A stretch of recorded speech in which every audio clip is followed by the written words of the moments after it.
Hello बच्चों, चलिए आज हम लोग बात करते हैं मूविंग चार्ज एंड मैग्नेटिज्म। इस पर इस साल 2025 में एग्जाम में जो ऑब्जेक्टिव क्वेश्चन है उसकी पॉसिबिलिटी क्या क्या है और किस किस टॉपिक से रिलेटेड ऑब्जेक्टिव क्वेश्चन आ सकते हैं, उनमें से इस चैप्टर को हमने सिलेक्ट किया है। इसमें से कुछ बातों को हम लोग समझने की कोशिश करते हैं ताकि हमारा एग्जाम अच्छा जाए। आप थोड़ा सा 5 मिनट का क्लास है, अगर देख लेंगे तो कुछ फार्मूले हैं जो आपके बहुत काम आ जाएंगे एग्जाम में। तो चलिए सबसे पहले बात करते हैं कि अगर किसी वायर में करंट पास होता है तो इसके चारों ओर एक मैग्नेटिक फील्ड पैदा होता है, ठीक है। और ये जो मैग्नेटिक फील्ड यहाँ पर प्रोड्यूस हो रहा है जो कितना होगा, इसके लिए एक लॉ दिया गया, बायोट सेवर्ट लॉ। तो हम चर्चा पहले बायोट सेवर्ट लॉ पर करेंगे, लॉ पर चर्चा करेंगे। बायोट सेवर्ट लॉ क्या है बेटा? सिंपल सा है कि अगर किसी वायर से करंट पास हो रहा हो और इसके एक किसी भी एलिमेंट की वजह से जिसका लेंथ dl है, किसी पॉइंट पर मैग्नेटिक फील्ड कितना होगा अगर ये डिस्टेंस r है और इस dl और r के बीच का एंगल थीटा है। तो उन्होंने कहा था अगर बायोट सेवर्ट लॉ लिखा जाए, लॉ अगर पूछ दे तो कहिएगा magnetic field at any point due to current element is directly proportional to IDL and directly proportional to sin theta or inversely proportional to r square, distance between the element and the point जहां पर आपको magnetic field निकालना। अगर इसको combined करते हैं तो dB proportional to IDL sine theta upon r square आता है बेटा।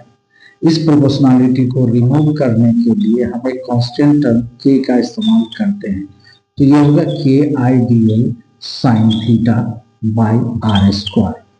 अगर यहाँ पर मीडियम एयर है तो के की वैल्यू जो होती है म्यू नॉट अपॉन 4 पाई जो इक्वल टू होती है 10 to the power -7 tesla metre per ampere या हेनरी पर एम्पियर।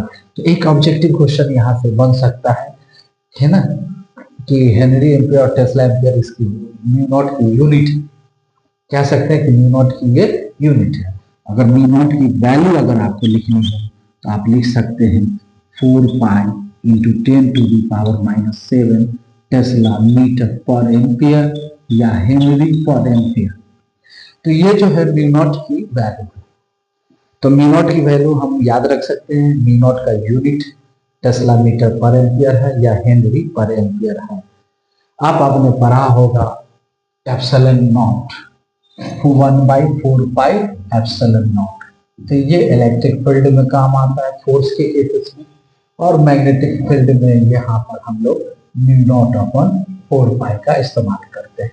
तो ये मैग्नेटिक फील्ड लाइंस को अफेक्ट करता है, ये इलेक्ट्रिक फील्ड लाइंस के अफेक्ट को मेजर करता है कि अगर एक जगह से दूसरी जगह इलेक्ट्रिक फील्ड लाइंस जाते हैं तो उस पर मीडियम का क्या असर पड़ता है वो इससे मेजर होता है, और मैग्नेटिक फील्ड पर क्या असर पड़ता है वो इससे। तो इस मैग्नेटिक इफेक्ट को इसी से डिनोट करते हैं।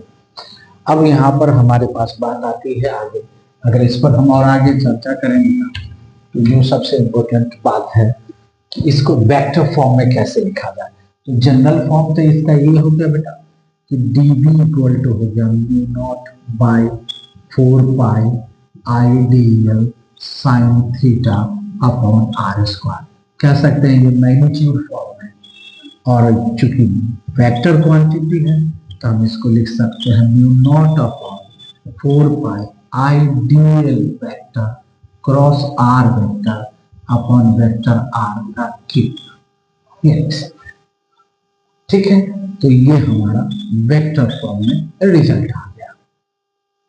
ठीक है, वेक्टर फॉर्म में ये हमारा रिजल्ट है। अब इसके बाद इसके एप्लीकेशन है।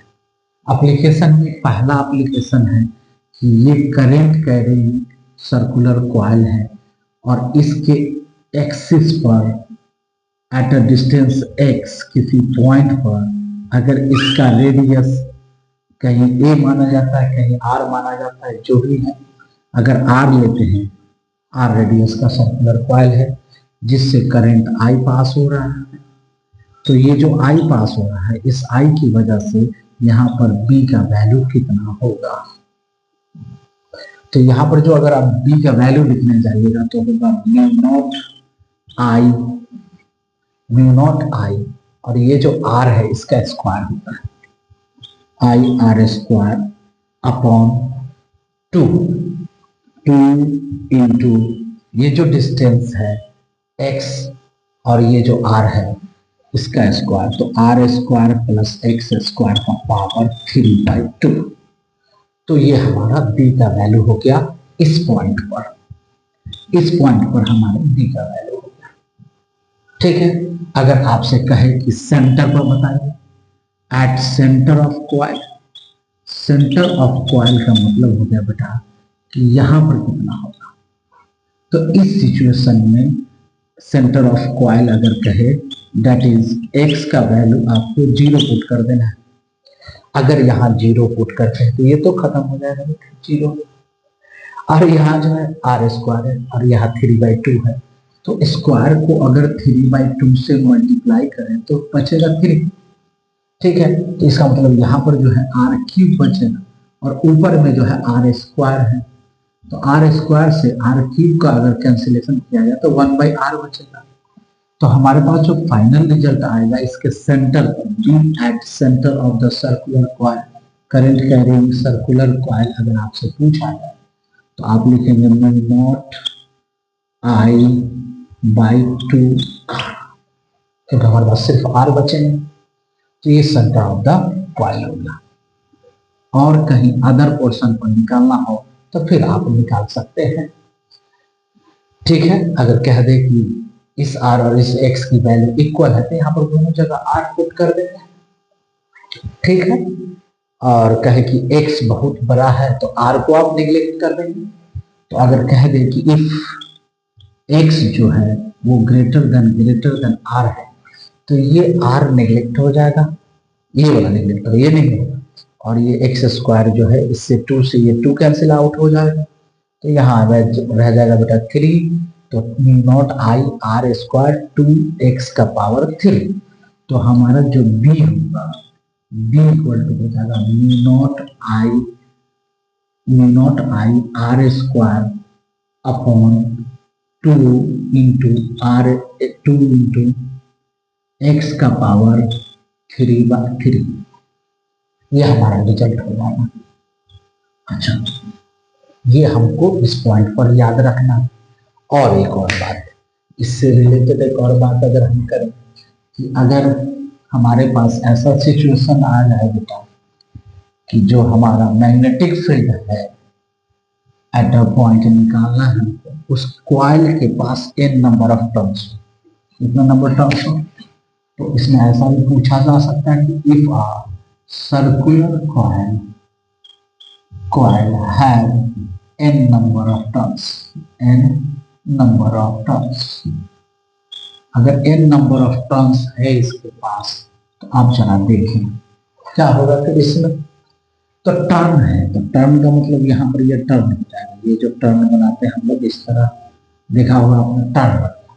तो इस टर्न के पास n टर्न है, तो जो b है वो b की वैल्यू हो जाएगी mu naught N/R square, n यहाँ लगा देंगे, अब by 2 into R square plus x square का पावर 3/2।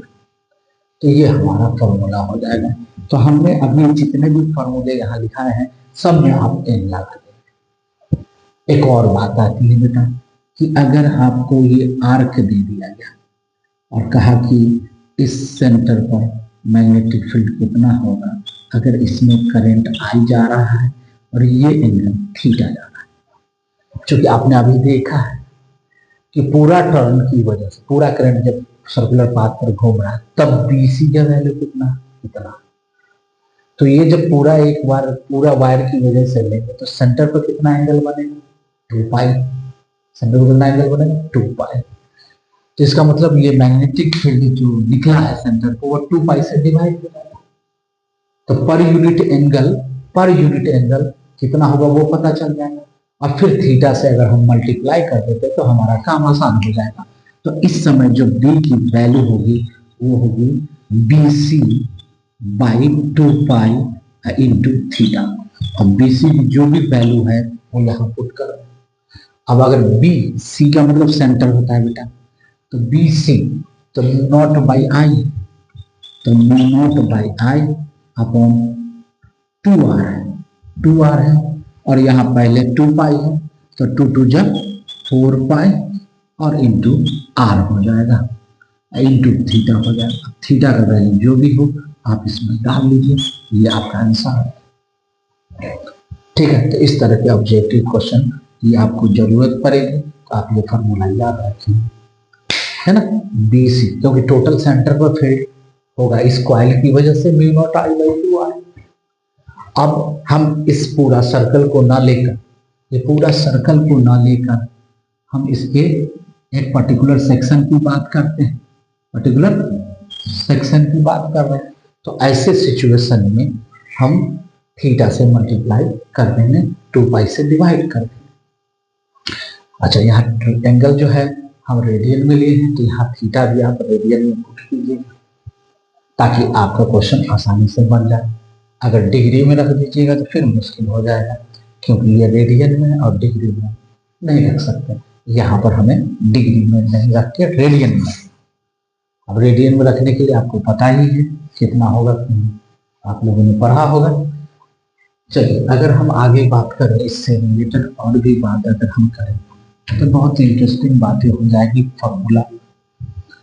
ठीक है, देखते हैं तो हमारे पास जो अगला सिचुएशन है वो क्या है, इस पर हम लोग चर्चा करेंगे।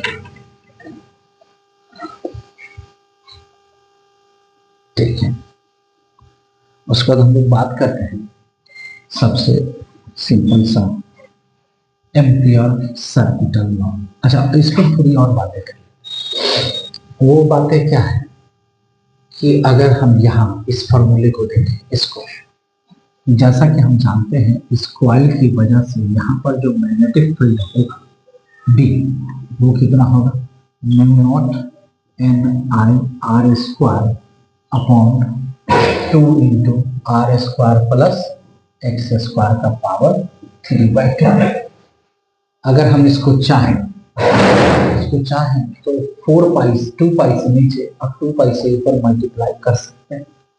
तो अगर हम करें इसके साथ ऐसा तो ये हो जाएगा म्यू नॉट अपॉन 4 पाई। ठीक है, बताओ।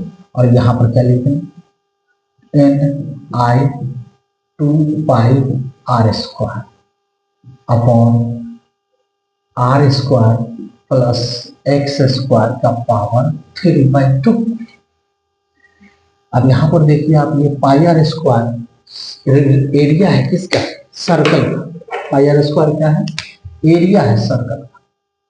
तो इसके जगह पर हम लिख सकते हैं नॉट अपॉन 4 पाई 2 एन आई और इसके जगह पर एरिया और नीचे लिख देंगे बेटा r square plus x square का पावर 3/2।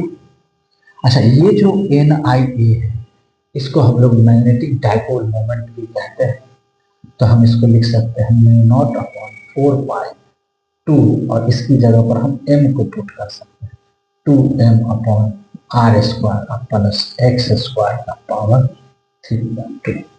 तो ये हमारा एक रिजल्ट सिंपल सा आता है दिमाग में। यहाँ पर ये जो एन आई ए है, एन आई ए, तो हमारा जो एन आई ए है वो इक्वल टू किसके इक्वल हो जाएगा, एम की, मैग्नेटिक मोमेंट, डाइपोल मोमेंट। ये हमको याद रखना है ना। तो इस तरह हम इस फॉर्मूले को मैग्नेटिक डाइपोल मोमेंट का रूप भी दे सकते हैं। बात समझ आ रही। तो ये हमारी कहानी हो गई इससे रिलेटेड। फिर आगे की बात हम नेक्स्ट वीडियो में करेंगे।